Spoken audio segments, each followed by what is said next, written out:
많은 그리스도인들이 자신에 대해서 좌절하고 또 낙심을 합니다. 나는 왜 이럴까? 나는 왜 이 모양일까? 아마 지금까지 신앙생활 해오면서 아마 자신에 대해서 좌절하고 낙심해 본 경험들이 다들 있으실 겁니다. 변화되지 않는 내 자신의 모습을 볼 때마다 우리 안에 큰 좌절과 낙심이 되죠. 그러나 우리의 실체에 대하여 정확하게 이해하면 여러분 그것은 좌절할 일이 아닙니다. 성경은 우리의 실체에 대해서 질그릇이라고 말씀하셨기 때문입니다.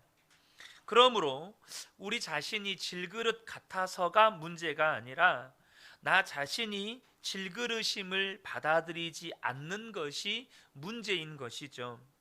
이곳에 계신 어느 누구도 하루를 지내고 나서 몸이 더러워졌다고 혹은 땀을 흘려서 몸에서 냄새가 난다고 좌절하거나 낙심하거나 괴로워하는 분은 없습니다. 왜냐하면 몸은 항상 더러워진다는 것을 다 받아들였기 때문입니다. 늘 씻지만 거기에는 아무런 좌절감을 느끼지 않습니다. 우리의 문제는 우리 자신이 질그릇 같음에 있지 않습니다. 보배이신 주 예수님이 그 마음에 내 마음에 임하셨다는 것을 모르는 것이 문제입니다. 성경은 그리스도인이 질그릇에 보배를 담은 존재임을 분명하게 말씀합니다. 오늘도 우리 본문을 보면 우리가 이 보배를 질그릇에 가졌으니 이는 심히 큰 능력은 하나님께 있고 우리에게 있지 아니함을 알게 하려 함이라. 우리가 보배를 질그릇인 우리 안에 가졌다는 거예요. 성경은 우리에게 이것을 분명하게 말씀하고 있습니다. 여러분, 우리는 질그릇입니다. 그런데 아무것도 담겨 있지 않은 질그릇이거나 혹은 어떤 더러운 오물이 담겨 있는 질그릇이 아니고 보배이신 예수 그리스도를 담은 질그릇입니다. YM의 유명한 사역자인 진 다니엘 여사에 대한 이야기를 제가 자주 나눕니다.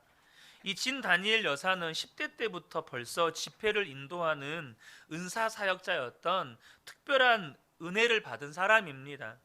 그래서 신학교에 가서 공부도 하고 또 집회도 인도하고 또 열심히 전도도 했는데 과로로 쓰러지게 됩니다. 너무나 낙심을 했습니다. 내가 이렇게 열심히 주님을 위해 살았는데 왜 주님은 나를 이렇게 쓰러지게 하셨을까? 이 그녀는 아픈 것보다도 하나님이 함께 해주시지 않은 것 같음에 절망을 했습니다. 그때 한 자매가 병실을 찾아와서 하나님께서 내게 가서 전하라는 말씀이 있어서 왔어. 내가 너에게 비밀 하나를 알려주고 싶어 라고 하면서 골로새서 1장 26절과 27절의 말씀을 읽어주었습니다. 이 비밀은 이 26절과 27절에 이 비밀이라는 말이 세 차례에 걸쳐서 나옵니다. 그러니까 사도 바울 역시 이 말씀을 통해서 이 비밀을 이 골로새 교회 성도뿐만 아니라 오늘 이 말씀을 읽는 저와 여러분에게 반드시 알려주고 싶은 거예요. 이 비밀은 만세와 만대로부터 감추어졌던 것인데 이제는 그의 성도들에게 나타났고, 여러분, 우리가 지금 만세전부터 감추어진 비밀이 우리에게 나타났다는 것을 여러분 아신가요? 만세전부터 만대로부터 감추어졌던 비밀이 있었습니다. 그게 뭐냐면 하나님이 그들로 하여금 이 비밀의 영광이 이방인 가운데 얼마나 풍성한지를 알게 하려 하심이라. 이 비밀은 너희 안에 계신 그리스도시니 곧 영광의 소망이니라. 사도 바울이 그토록 일깨워 주고 싶었던 만세 전부터 만대로부터 감추어졌던 비밀은 우리 안에 그리스도가 계시다는 것입니다. 예수를 믿는 우리 안에 예수 그리스도가 계시다는 것이었어요. 그리고 진 다니엘의 손을 잡았습니다. 내 안에 계신 그리스도 그분만으로 충분한 거야. 진 다니엘은 그 자매가 간 다음에 조용히 입을 열었습니다. 주님, 어디 계세요? 그러자 주님의 음성이 들려왔습니다. 나는 너와 함께 있단다. 제가 무엇을 잘못했습니까, 주님? 내가 무엇을 잘못한 것이 아니란다. 너는 내게 수고와 봉사와 시간을 주려 하지만 내가 원하는 것은 바로 너란다. 진, 나는 너를 위해서 내 자신을 주지 않았느냐? 이제 너도 네 자신을 내게 다오. 나와 대화하고 나를 사랑하고 나와 함께 있는 것을 즐거워할 수 없겠니? 그렇지만 할 일이 얼마나 많은데요. 네가 할 수 없는 일은 내버려 두어라. 그렇지만 나를 경배할 수는 있지 않니? 너는 그것만 하면 돼. 그러면 네 안에서 그리고 너를 통해서 일은 내가 할 것이다. 진 다니엘은 자신이 병상에 누워 있었지만 자신이 할 수 있는 것이 한 가지 있음을 알았습니다. 그것은 주님을 찬양하는 것이었습니다. 그는 당시를 회상하며 이렇게 기록했습니다. 몸은 비록 쇠약해져 있었지만 나는 예수님을 경배하였다. 그렇게 했을 때 나는 더 이상 외롭지도 또한 공허하지도 않음을 깨달았다. 며칠 동안 나는 주님의 임재하심과 영광이 내 위에 흘러 넘치는 것을 느꼈다. 마치 먼 곳에 떠났다가 다시 돌아온 좋은 느낌이었다. 나는 격려를 받고 용납받았으며 사랑받았다. 그분은 내 영혼을 소성시키시고 내 구원의 기쁨을 새롭게 하셨다. 여러분, 저와 여러분이 복음의 비밀을 분명하게 깨달으셔야 합니다. 복음의 비밀은 내 안에 계신 예수 그리스도이십니다. 이것을 분명하게 아셔야 돼요. 많은 그리스도인들이 예수님을 믿으면서도 성공해서 하나님께 영광 돌리게 해달라고 꿈꾸면서 기도합니다. 그런데 우리가 정말 정직하게 자신의 내면을 돌아보아야 할 것이 그것이 나의 욕심인지 아니면 정말로 하나님이 주신 꿈인지 하는 것이에요. 혹시 정말로 내가 성공해서 하나님께 영광 돌리게 하는 것이 하나님이 주신 꿈이라고 믿는다면 그것은 그분들 안에 내가 좋은 대학 들어가고 좋은 직업을 갖고 어떤 분야에서 사회적으로 성공을 하고 돈을 많이 벌어야 하나님의 영광을 나타낸다고 여기는 그릇된 믿음이 있는 겁니다. 그건 하나님이 가르쳐 주신 성경에 기록된 믿음이 아닙니다. 그렇다 보니까 예수를 믿으면서도 많은 그리스도인들이 심지어 많은 목회자들도 열등감에 붙잡혀 살아갑니다. 교회 안에서는 직분을 가지지 못한 것에서부터 교회 밖 세상에서는 남들보다 성공하지 못한 것, 남들보다 부유하지 못한 것, 남들보다 좋은 직업을 갖지 못한 것, 남들보다 건강하지 못한 것, 남들보다 자녀들이 잘 되지 못한 것, 이렇게 하나하나 비교해 가면서 예수를 믿지만 여전히 열등감에 붙잡혀 살아갑니다. 여러분, 목회자들도 마찬가지입니다. 남들보다 교회가 성장하지 못한 것, 다른 목사님보다 설교를 잘하지 못한 것, 다른 목사님들보다 어떤 탁월한 은사가 없는 것, 여러분, 목회자들도 얼마나 많은 열등감에 붙잡혀 살아가는지 모릅니다. 사도 바울 또한 자신이 탁월한 민족적으로 혹은 혈통적으로 종교적으로 도덕적으로 사회적으로 높은 지위를 가지고 있다 보니까 그것이 복음을 전하는 데 유용할 것이라고 여겼던 적이 있습니다. 그런데 그가 아테네에서 전도할 때 그의 생각이 무참하게 깨지는 일이 있었습니다. 아덴 사람들에게 말의 지혜로 복음을 전하려고 하였지만 도무지 한 사람도 복음을 받아들이지 않는 거예요. 무참히 전도에 실패한 바울은 고린도에 입성할 때 자존감이 낮아질 대로 낮아져 있었습니다. 그래서 우리가 고린도전서 강의 말씀을 나누었었지만 고린도전서 2장 3절을 보면 내가 너희 가운데 거할 때에 약하고 두려워하고 심히 떨었노라. 이것이 고린도에 입성할 때 사도 바울의 심경이었습니다. 마음이 너무나도 무너져 있어서 조마조마 이 아덴에서 전도에 실패한 경험 때문에 과연 이 고린도라는 도시에서 누구 한 사람이라도 예수를 믿을까? 누구 한 사람이라도 내가 복음을 전하면 예수님을 영접하게 될까? 두려움과 심히 떨림 가운데 있었다는 겁니다. 그리고 그때 그가 자신의 생각이 잘못되었음을 깨닫고 믿음으로 결단한 것이 있었습니다. 1절, 2절 그리고 4절의 말씀인데요. 형제들아, 내가 너희에게 나아가 하나님의 증거를 전할 때에 말과 지혜의 아름다운 것으로 하지 아니하였나니 내가 너희 중에서 예수 그리스도와 그가 십자가에 못 박히신 것 외에는 아무것도 알지 아니하기로 작정하였습니다. 오직 예수 그리스도와 그가 십자가에 못 박힌 것, 그것만으로만 복음을 전하겠다고 결단한 거예요.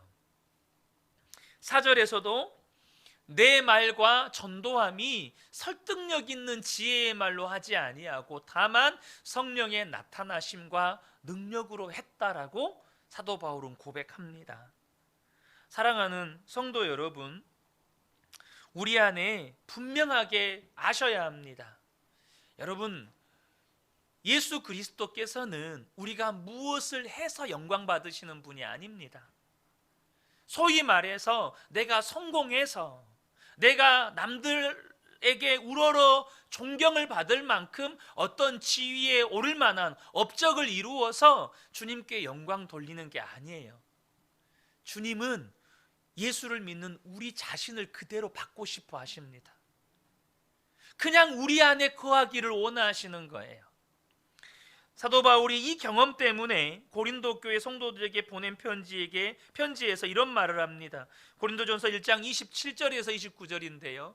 그러나 하나님께서 세상에 미련한 것들을 택하사 지혜 있는 자들을 부끄럽게 하려 하시고 세상에 약한 것들을 택하사 강한 것들을 부끄럽게 하려 하시며 하나님께서 세상에 천한 것들과 멸시받는 것들과 없는 것들을 택하사 있는 것들을 폐하려 하시나니 이는 아무 육체도 하나님 앞에서 자랑하지 못하게 하려 하심이라.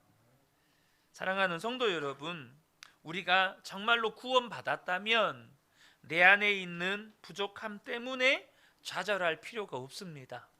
오히려 감탄하고 살아야 합니다. 왜요? 나 같은 사람 안에 보배이신 예수 그리스도가 거하시는 거예요. 여러분, 그렇잖아요. 우리가 일반적으로 세상에서는 진귀한 보물은 여러분 아름다운 그릇에 담거나 아름다운 보석함에 담거나 혹은 몇 중의 잠금장치, 보안장치가 되어 있는 금고에 놓지 않겠어요? 그런데 세상 무엇보다 보배로운 예수 그리스도가 우리 안에 계시는 거예요. 이게 얼마나 놀라운 일입니까? 여러분, 그 명지대학교 김정훈 교수님이라는 분 아마 아실 거라고 생각이 됩니다. 이 김정훈 교수님이 방송에서 강의를 하는데 사람과 동물의 다른 것이 사람이 감탄하는 존재라는 거예요. 동물도 새끼를 끔찍이 위하지만 감탄하는 건 사람뿐이래요. 부모와 어른들은 아이를 보면서 계속해서 감탄하고 감동합니다. 엄마는 아이가 태중에 있을 때부터 아이를 생각하면서 감탄하죠. 아이의 심박소리 또 아이의 어떤 움직임만 느껴도 엄마는 감탄합니다. 아빠도 그걸 보면서 감탄하죠. 아이가 태어난 다음에도 항상 아이를 주목하면서 감탄합니다. 어느 날은 다른 사람들은 알아먹지도 못할 이상한 소리를 냈는데 엄마 아빠 했다고 우기면서 스스로 감탄하죠. 또 주위의 모든 사람들도 이 아이가 자라는 모습을 보면서 감탄합니다. 그렇게 세상에서 가장 예쁜 아이를 보듯이 감탄하죠. 여러분, 그렇게 사람은 자라는 겁니다. 엄마는 또 아빠는 아이의 조그만 변화도 놓치지 않죠. 어느 날 엄마라고 말했다고 말하고 또 아빠라고 말했다고 막 우깁니다. 이제 막 걸어 다녔는데 세상을 뛰어다닌 것처럼 부모는 반응을 합니다. 여러분, 엄마나 아빠는 아이를 보면서 항상 감탄할 준비가 되어 있습니다. 그런 마음으로 보기 때문에 아이들이 일찍 변화하기 시작합니다. 그러니까 아이들은 정말 변화가 빨라요. 아이를 보면서 부모가 이렇게 감탄하니까 그 감탄하는 부모의 모습을 보면서 아이들은 그렇게 빠르게 변화한대요. 그런데 문제는 어느 정도 아이들이 나이가 들면 그 감탄이 사라져요. 언젠가부터 배우자와 자녀들이 원수 같아져요. 그때부터 아이들은 망가지기 시작한대요. 부부관계도 무너지기 시작한대요. 서로에 대한 감탄이 사라지면서 또 자녀에 대한 감탄이 사라지면서 자녀들도 망가지기 시작한대요. 그래서 김정은 교수가 권하기를 감탄할 게 없어도 그냥 감탄하라는 거예요. 처음 이분이 방송에서 강의 요청을 받았을 때 본인은 능력도 없고 용기도 없어서 걱정했대요. 그런데 막상 강의하는데 반응이 너무 뜨거운 겁니다. 왜 그렇게 반응이 뜨거웠을까요? 방청석에 있는 아줌마 부대에게 이 PD가 신호를 보내주는 거예요.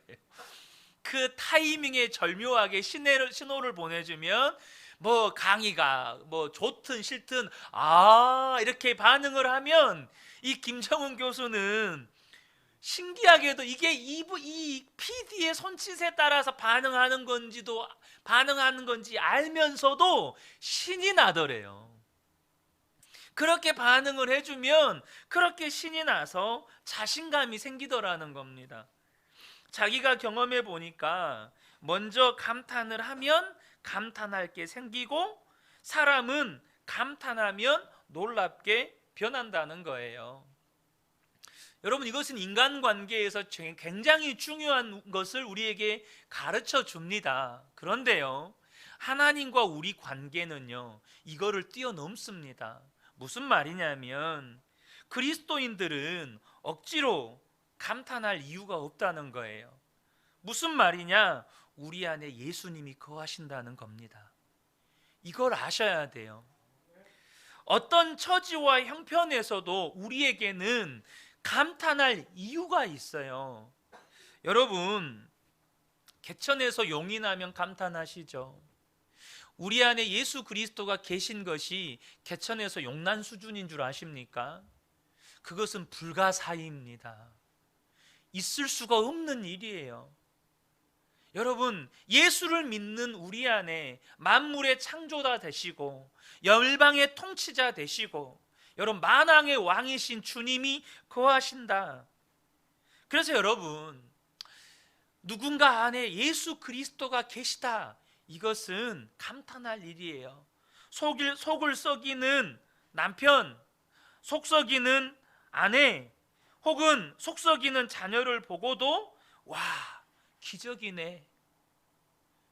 우리 남편 안에도, 우리 아내 안에도, 우리 자녀들 안에도 이 모양인데도 예수님이 함께 하시네.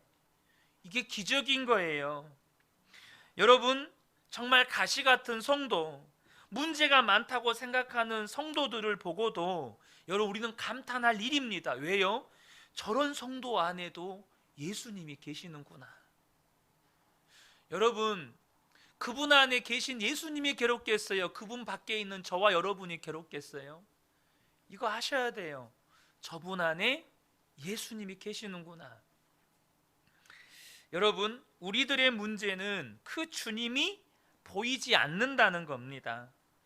말씀에 분명히 그렇게 되어 있는데 질그릇 같은 나만 보이고 보배이신 예수님은 바라보아지지 않으니까 이 복음의 놀라운 비밀을 가지고도 탄식하고 또 서로를 상처만 주고 받으면서 사는 거예요.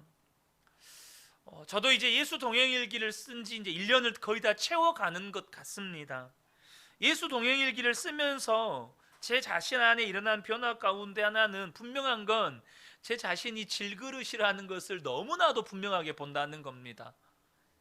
그런데 질그릇 같은 나만 보이는 게 아니고 내 안에 계신 예수 그리스도, 그분에 대한 믿음의 눈이 더욱더 열린다는 거예요. 여러분, 하나님이 우리를 보실 때 기뻐하실까요? 왜 아무도 대답을 안 해주세요? 하나님이 우리를 보실 때 기뻐하실까요? 당연하죠. 여러분, 당연한 겁니다. 여러분, 우리가 그렇게 부족한 투성인데 어떻게 그걸 단정할 수 있죠? 부모가 자녀를 기뻐하는 것, 이 아이가 딱 태어났을 때, 제가 종종 하는 말이었는데, 저희 하원이가 딱 태어났을 때 의사가 첫 마디가 아빠를 닮았군요 이거였습니다. 첫 마디가 아빠를 닮았군요 였어요. 부정할 수가 없겠더라고요. 지금도 저희 하은이는 아빠를 닮았다고 하면 굉장히 기분 나빠합니다. 굉장히 기분 나빠해요. 자기는 극구 엄마를 닮았다고 우깁니다.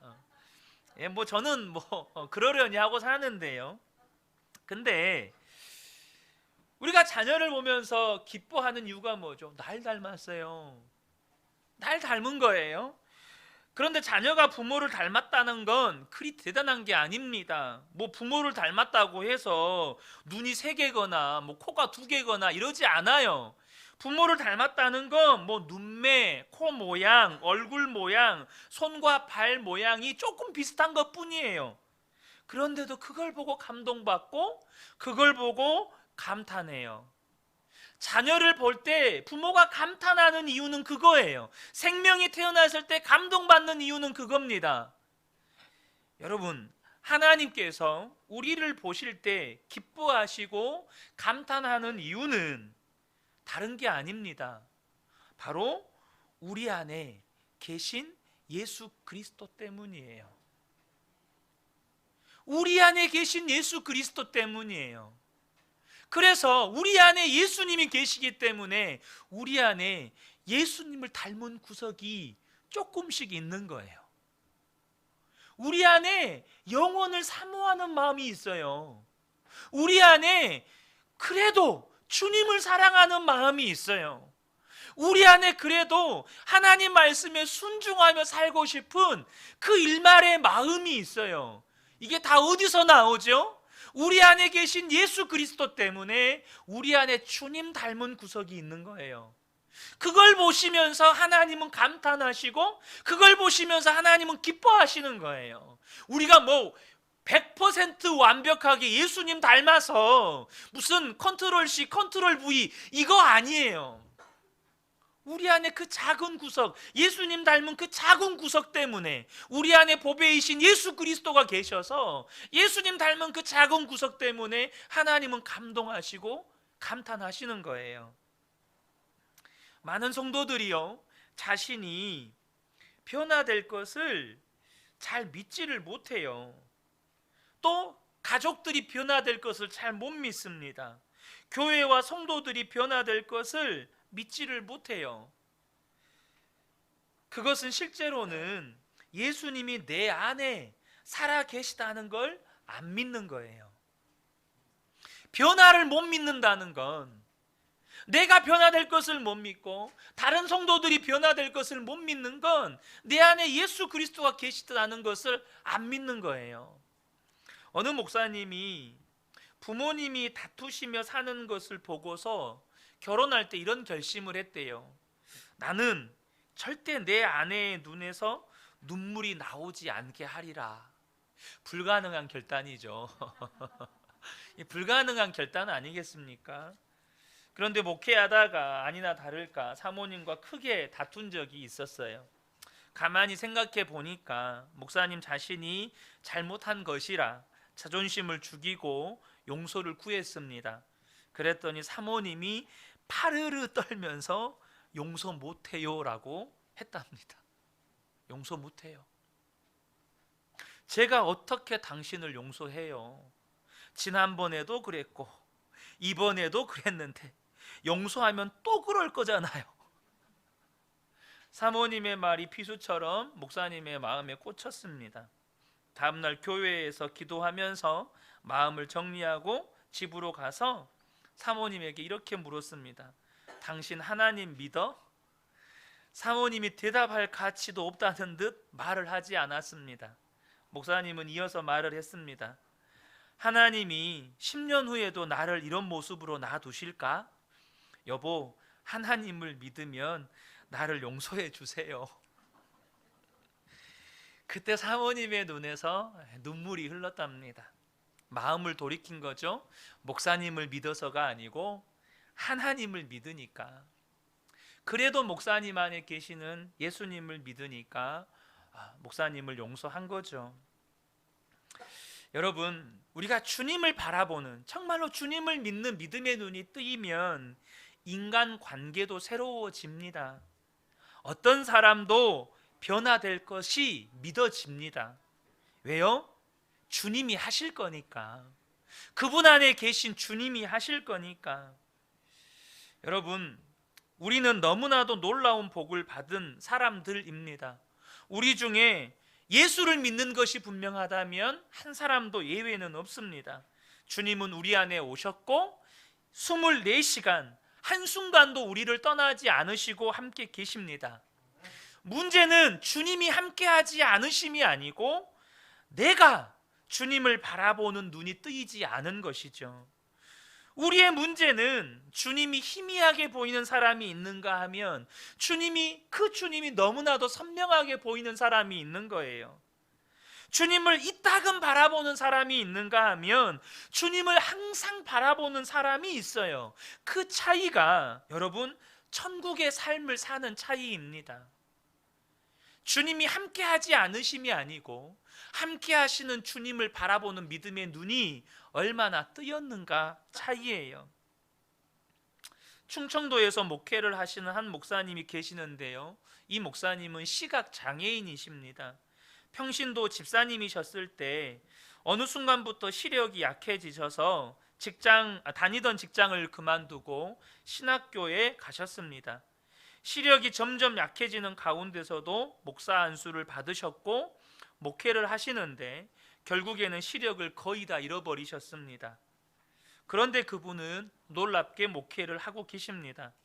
아무것도 보이지 않으니까 목사님은 늘 주님만 묵상하시는 거예요. 눈으로 볼 수도 없으니 말씀도 읽을 수가 없는 거예요. 그래서 사모님이 말씀을 읽어주면 듣고 그 말씀을 그냥 암송하는 거예요. 그렇게 하루 종일 암송하면서 주님을 바라보는 중에 주님이 마음에 어떤 메시지를 주시면 그것을 사모님에게 말씀을 해주시고 사모님은 그것을 받아서 쓰십니다. 그리고 주일 예배 때는 그 받아 적은 것을 사모님이 교인들에게 읽어주는 것으로 설교를 하십니다. 여러분, 그런 목사님이 계세요. 그런데 교인들은 앞이 보이지 않는 목사님의 말씀에 그렇게 은혜를 받게 되었고 교회는 부흥이 되는 거예요. 여러분, 우리가 아셔야 돼요. 주님을 바라보는 것이 이렇게 놀랍습니다. 여러분, 앞을 볼 수 없는 질그릇과 같은 그 조건, 여러분, 목사에게 앞을 보지 못하는 것이 얼마나 치명적인 연약함입니까? 특별히 목사는 설교해야 하는 사람인데 이 성경을 보지 못하고 어떻게 설교를 합니까? 앞을 볼 수 없는데 누구를 만나며 여러분 어떻게 목회를 해가겠어요? 특별히 잘 아시는 것처럼 선천적인 시각장애인보다 후천적 시각장애인이 훨씬 더 삶을 어렵게 산다는 거 아시죠? 너무너무 힘든 거예요. 그런데 주님과 24시간 동행하니까 그 목사님의 질그릇 같은 조건이 오히려 목사님의 능력이 된 거예요. 사랑하는 성도 여러분, 우리는 다 질그릇입니다. 자신이 질그릇 같다고 좌절하지 마시기 바랍니다. 우리는 여러분, 주님이 우리를 금그릇 되라고 말씀하지 않으셨어요. 우리에게 너희들 반드시 금그릇이 되어야 돼, 이렇게 말씀하지 않으셨다고요. 주님이 우리에게 말씀하신 건 그냥 질그릇으로 살면서 자신이 더욱 질그릇 같기에 더욱 주님만 바라보라는 거예요. 내가 질그릇인 걸 알고 그냥 주님을 바라보라는 거예요. 이 말이 뭔 말이죠? 질그릇이 돼. 주님을 담은 질그릇이 되라는 거예요. 예수님을 담은 질그릇 되라는 거예요. 여러분, 저와 여러분이 그냥 질그릇으로 사시면 돼요. 그리고 내가 질그릇 같기에 더욱 주님만 바라보게 되었다면 이것이 기뻐할 일이라는 거예요. 여러분, 성도의 능력은 주님을 바라보는 데 있습니다. 여러분, 이거 하셔야 돼요. 성도의 능력은 주님을 바라보는 데 있어요. 주님만 의지하는 데 있는 겁니다. 어느 목사님 딸이요, 오늘 목사님들 예화를 많이 하는데, 어느 목사님 딸이 대학교에서 영문학 수업을 선택을 했는데 공부가 너무 어려워서 포기를 하려고 했습니다. 그러자 아버지는 딸을 데리고 영어학과 학과장을 만나러 갔습니다. 그리고 영어학과 학과장에게 딸이 공부가 너무 어려워서 그냥 과목을 바꾸고 싶어 한다고 이렇게 자초지종을 설명을 했습니다. 아무래도 과목을 바꿔야 될 것 같다고. 학과장이 이야기를 다 듣더니 금방이라도 울음을 터뜨릴 것 같은 이 여학생의 표정을 보고는 이런 제안을 했습니다. 이 말도 안 되는 제안이에요. 내가 시험 점수에 상관없이 무조건 A 학점을 주면 너 어떻게 할래? 이런 거예요. 학기 말 시험을 보기 전에 먼저 A 학점을 줄 테니까 그러면 포기하지 않고 공부할 수 있겠냐? 이렇게 말한 거예요. 여러분, 이런 제안을 받아들이지 않을 바보 같은 학생이 있을까요? A 학점 그냥 준다는데. 그래서 딸이 또 훌쩍거리면서 대답을 합니다. 그렇게 하면 할 수 있을 것 같아요. 이렇게 대답을 했어요. 이게 말이 안 되는 거죠. 그래? 그럼 내가 약속하마. 이미 너는 A 학점이다. 포기하지 말고 공부하자. 그런데 결과가 놀라웠습니다. 이 목사님 딸이 그냥 교수님이 A 학점을 줘서 A 학점이 아니라 진짜 A 학점을 받을 점수를 받은 거예요. 계속해서 그 교수님의 수업을 A 학점을 받을 점수를 받은 거예요. 왜냐하면 A 학점을 이미 받았다고 생각을 하니까 공부에 스트레스가 없어지고 공부가 너무 재밌는 거예요. 그래서 그 성적이 나와버린 거예요. 제가 왜 이 이야기를 드리냐면 이 이야기가 우리의 이야기라는 겁니다. 무슨 말이냐면 그리스도인은 예수님께서 십자가에서 이루신 승리 때문에 처음부터 A 학점을 받고 공부를 시작하는 학생과 똑같다는 거예요. 예수님이 이미 승리하셨어요. 우리의 죄의 문제도 다 해결이 되었어요. 그러므로 저와 여러분은 이미 A 학점을 받아놨다니까요. 우리가 승리하려고 몸부림칠 필요도 없고 우리가 죄와 싸워서 승리하려고 몸부림칠 필요도 없어요. 우리는 그냥 주님을 바라보기만 하면 예수님께서 십자가에서 이루신 승리가 나의 승리가 되는 거예요. 예수님께서 십자가에서 이루신 그 죄의 대속의 은혜가 내게 실제로 경험이 되는 거예요. 사랑하는 성도 여러분, 주님과 친밀해지는 것은 이미 보장된 은혜입니다. 많은 성도들이 주님과 친밀해지는 것에 대해서 두려워합니다. 왜냐하면 경험이 없기 때문이에요. 주님과 친밀해지는 것에 대해서 막막해합니다. 왜냐하면 경험이 없기 때문이죠.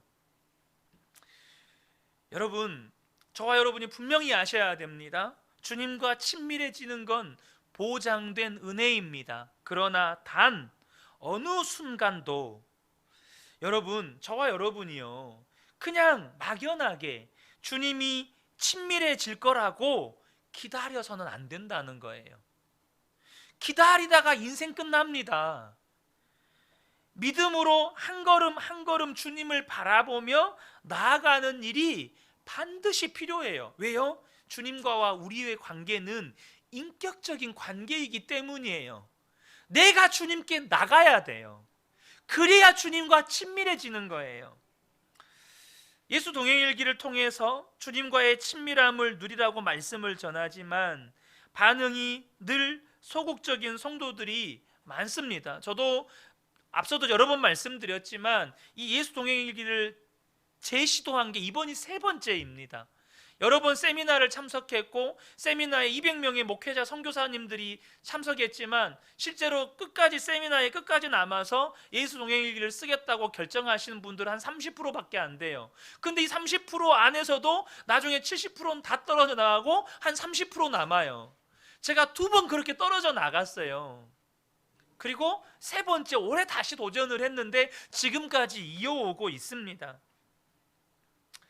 그런데요, 그렇게 소극적인 이유는 뭐냐 하면 주님과의 친밀함이 너무나도 막연하기 때문이에요. 이게 무슨 말이냐면 태어날 때부터 소경된 사람에게 색깔을 설명할 수 있을까요? 그분은 한 번도 녹색을 본 적이 없어요. 그래서 녹색은 이런 색입니다라고 아무리 설명을 해도 그분은 녹색을 이해할 수가 없습니다. 마찬가지로 주님과 동행한다는 것이 너무나도 막연하게 여겨지는 것은 내가 주님과의 친밀함을 경험하지 못한 상태에서 설명을 듣기 때문입니다. 한 번도 초콜릿을 먹어본 적이 없는 사람에게 어떻게 초콜릿 맛을 설명하며 또 어떻게 설명한다고 초콜릿이 이 맛이구나 이해를 할 수 있겠습니까? 우리가 할 일은 계속해서 주님을 바라보고 매일매일 삶을 점검해 가는 것이에요. 그러면 우리 가운데 계신 주님이 우리의 눈을 열어주셔서 알게 하시고 누리게 하시는 겁니다. 여러분, 한번 경험하면 이제는 주님과의 친밀함이 익숙해지는 거예요. 이제 믿음으로 걸음을 내디디듯이 예수 동행일기를 써보면 분명히 질그릇 같은 나 자신이 보이겠지만 보배이신 주님도 선명하게 보이게 되는 겁니다. 1년만 꾸준히 예수 동행일기를 쓰시면서 24시간 주님을 바라보는 삶을 살아보시기를 여러분 권면합니다. 여러분, 그 후에 결정해도 안 늦어요. 도저히 못하겠다. 그 후에 결정해도 안 늦습니다. 주님은 반드시 저와 여러분의 삶에 주님과의 친밀함의 은혜, 그래서 요한복음의 말씀처럼 그 배에서 생수의 강이 넘쳐나게 하시는 은혜를 누리게 하십니다. 저는 우리 근혜교회 모든 성도님들이 주님과 동행하는 이 은혜의 여정에 함께해 가시기를 믿음으로 축복합니다. 아멘.